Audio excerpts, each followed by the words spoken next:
this is Brian with ActiveMelody.com. In this week's guitar lesson, we're going to learn this Western swing style lead. It's got elements of blues and jazz and country, and we're going to get into the why behind all of these notes so that you can start to improvise in this style. So I've got the lesson split into two parts. In this video, we'll take a look at the first half. If you'd like to download the tablature and get the MP3 jam tracks, which I have in multiple tempos, and access the part 2 video, you can get all of those things by going to ActiveMelody.com, go to the weekly lessons page, and do a search for EP321. Alright, so let's go ahead and break down this Western swing lead, and by the end of this video, my goal for you is for you to be able to improvise in this style, be able to take this jam track and start to improvise. And you'll find that it's really not that difficult. These are going to be basic things that you already know, basic chord shapes and basic scales, and we're just going to connect them in maybe a way that you haven't thought about playing them before.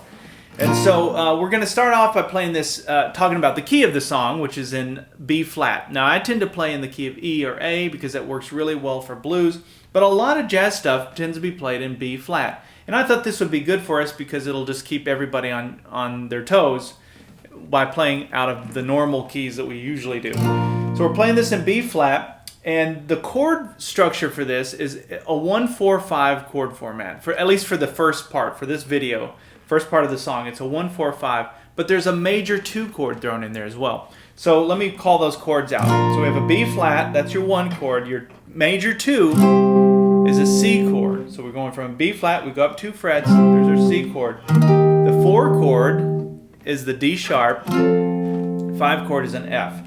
So that's your 1-4-5 with the major 2 thrown in. And that's what we're going to be playing over.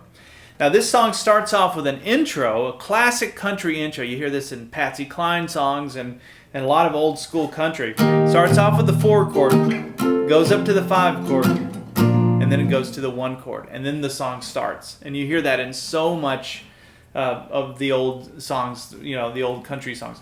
So we're going to start off with this lick that goes like that. Now what I'm doing to play that is I'm playing out of the chord shapes.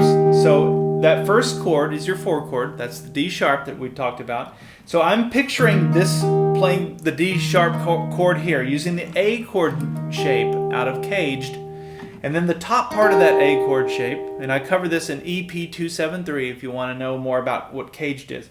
But if you look at the top part of that chord shape, you got this really cool country lick. This works in Western swing, works in blues, and everything. So go ahead and picture this chord shape.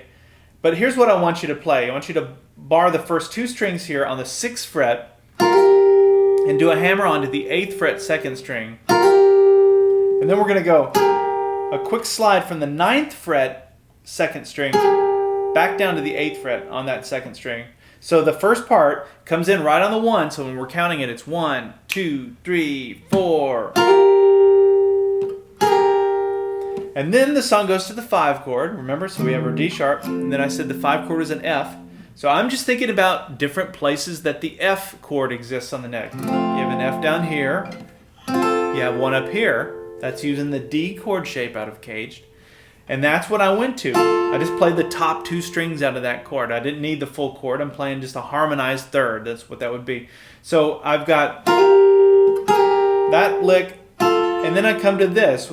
So I've got my index finger in the 5th fret 1st string, middle finger is on the 6th fret 2nd string.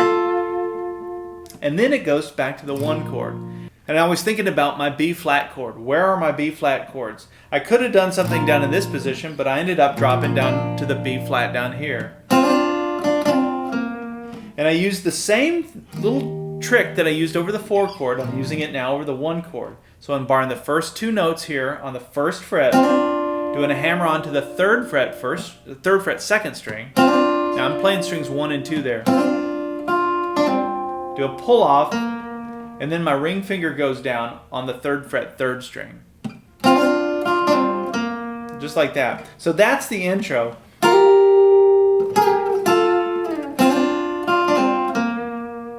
And then I came up here and played.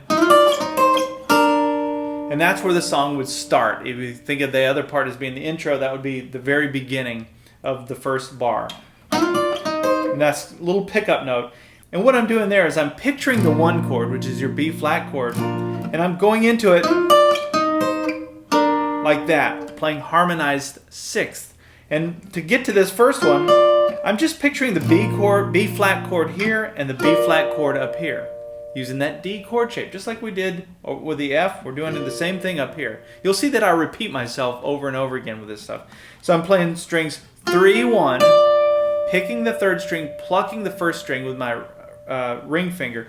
Now I don't need the full chord shape there. I just need these 2 strings out of that. And then I go down 2 frets, and then down to the B flat chord. Now I'm just playing strings 3 and 1 out of this B flat bar chord. I don't need the full chord. I just need those 2 strings out of it. Now, if you like the sound of that, use that in everything going forward. Use it in blues. You can walk it down chromatically. There's a lot of things you can get out of that. And it's great for an intro. It's great for a turnaround in a song. And it's also a great way to end a song. All right, so now let me back up, and I'll play along with a slow version of the jam track so that we can get that first part, get the timing down for that. So here we go.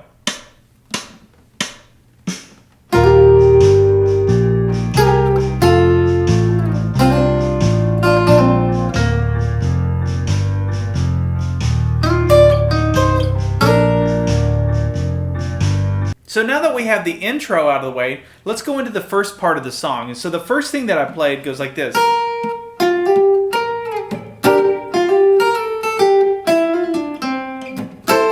That's the 1 chord and the 2 chord, and what we play over those chords. Now, this first part, I was thinking about or picturing the B flat bar chord right there. That's where I'm barring here on the 6th fret. Now I'm not actually playing that chord, but I'm picturing it. So that now I can picture everything around that chord, and I know where pattern 1 of the minor pentatonic scale is in relation to that. I also know where pattern 2 of the major pentatonic scale is, which is right there, and that's what I'm playing. Those are notes in the major pentatonic. So I'm starting there on that first string on the 6th fret, and I'm playing the 6th fret to the 8th fret on the 2nd string, back to the 6th fret 1st string. So all together, that first part. And look at how that connects to your chord shape. That should be intuitive now.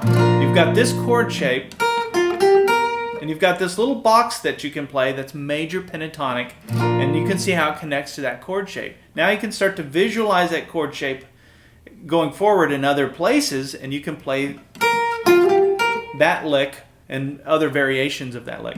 All right, so after I played, I came up here and went and hit just a little burst of the B flat 6 chord. And all I'm doing to play that chord is these 3 fingers are making the D7 chord shape. So think of your D7 down in first position. If you were to play it up here so that your pinky and your ring finger are on the 8th fret, strings 2 and 4. Your middle finger is on the 7th fret, string 3. Then your index finger is free to go down on the 6th fret 1st string. That's your B flat 6 chord.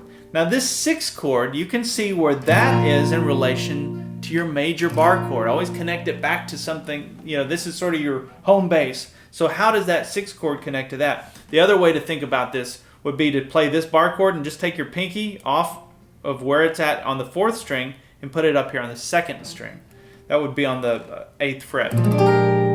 That's another way of playing a B flat 6 chord. Now you don't need the full chord. I'm just playing the top 4 strings of that chord. So that's what I'm doing. I'm just hitting that little burst of that chord. You hear that in a lot of jazz. Now after that, we're going to do the same thing, but now we're going to do it over the 2 chord, which is your C chord. So when I played, I came down into a different position.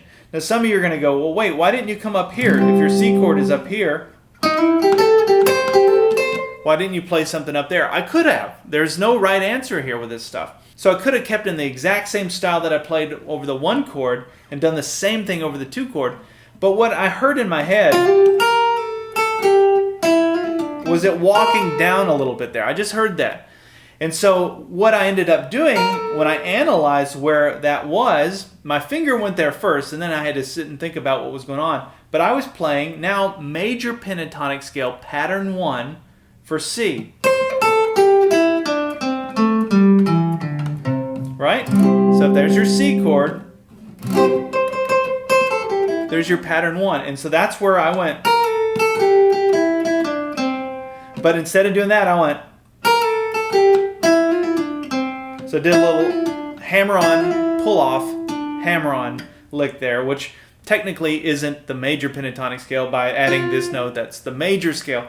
But you can see what I'm doing. It's really just, I think it's easier to think about it as the major pentatonic scale. You've added that one little note in there to give it some flavor.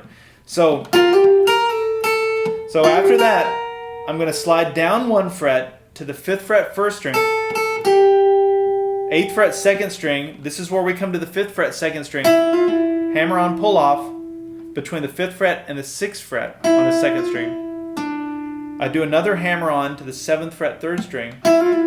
And then I go down on the 5th fret 4th string. So all together we have.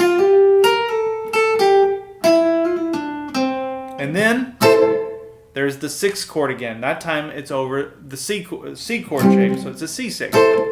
All right, so let me back up and play along with a slow version of the jam track. We'll play up to that point. And remember, as a premium member, you have different tempos of the jam track. So you got a slow version, and then you have your main tempo. So here we go.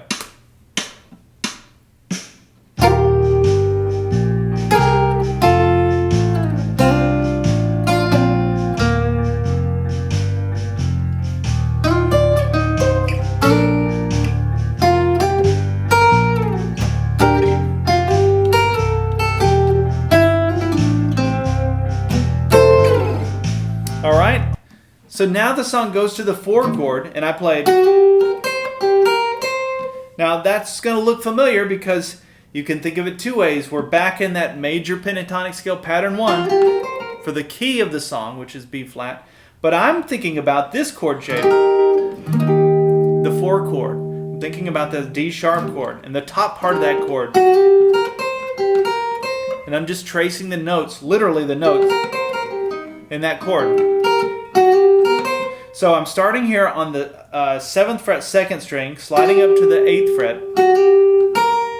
There's the 6th fret 1st string, 8th fret 1st string.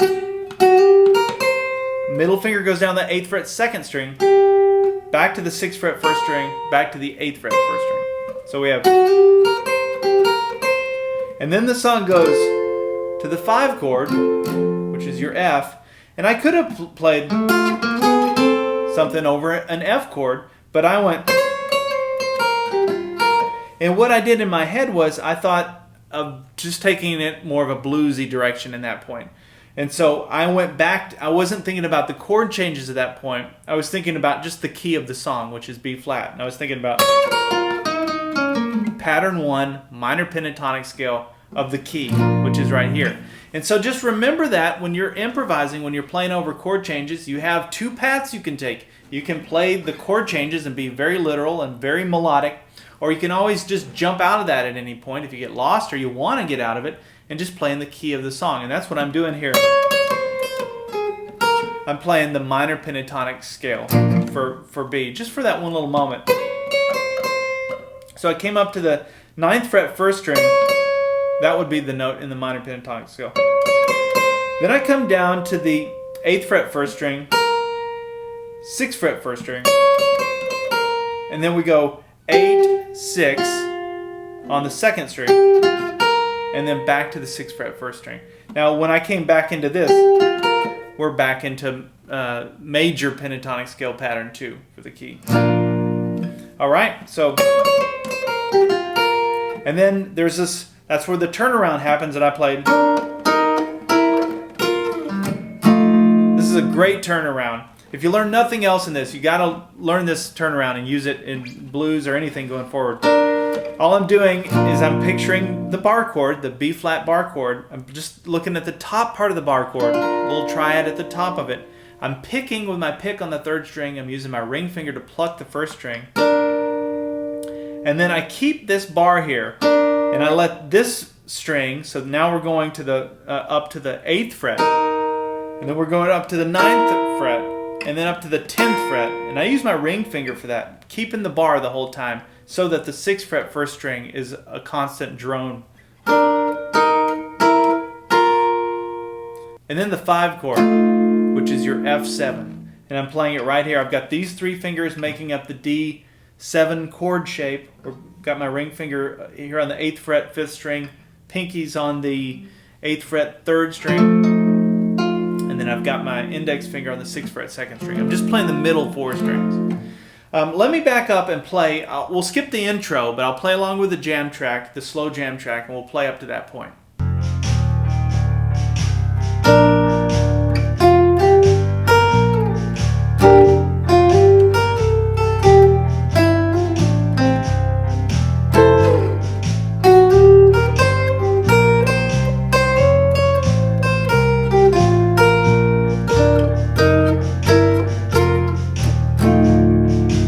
Alright, so that's the first time through, playing through all 4 of those chords.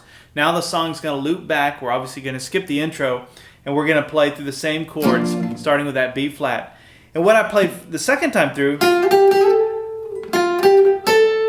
was that. And so instead of going like we did the first time, the only difference was I'm playing that note, which would be your A note. But I'm coming up here and playing it on the 10th fret, 2nd string. So that's the 6th fret, 8th fret, 10th fret, all on the 2nd string. Now, why that note? Well, that's the note that's in the major 7 chord of B flat. So if you have your B flat and your B flat major 7, it sounds like that. It's a much smoother, it's kind of a jazzy sounding chord, and anytime I want to jazz things up a little bit, I take whatever that 1 chord is and I play the major 7, or I play one of the notes out of the major 7. And the easy way to find that note is whatever your root fret is, you just go back behind it 1. That would be that note. That would be your A note in this case, and you can play it on different strings. So that's what I'm doing. So I ended up playing. And then the song goes to the C chord, and I went. Now this, it starts here on the 6th fret, 2nd string. We do a hammer on up to the 8th fret, 2nd string. Back to the 10th fret, 2nd string. So we're just repeating those 3. Then I'm going to slide up with my ring finger to the 11th fret, 2nd string. Back down to the 10th fret. And then this is the 8th fret, 2nd string, 11th fret, 2nd string, 10th fret, 1st string, and then the 8th fret, 1st string. Now what just happened there? Well, I was picturing that C chord right here, this bar, and I was thinking about minor pentatonic scale, pattern 1, which is right off of that chord shape. And I know that if I add this note into the minor pentatonic scale, which would be a note from the major pentatonic scale, pattern 2. I know if I add that note in there, I get this jazzy kind of thing. It kind of jazzes up your blues a little bit by adding that note, or adding that note, which is also in pattern 2 of the major pentatonic scale. So that's what I did. I'm just picturing minor pentatonic scale, pattern 1, with the addition of that note, which is that major pentatonic scale, pattern 2. Alright, so let me play along with the jam track, and I'll demonstrate how that 1 and 2 chord work the second time through.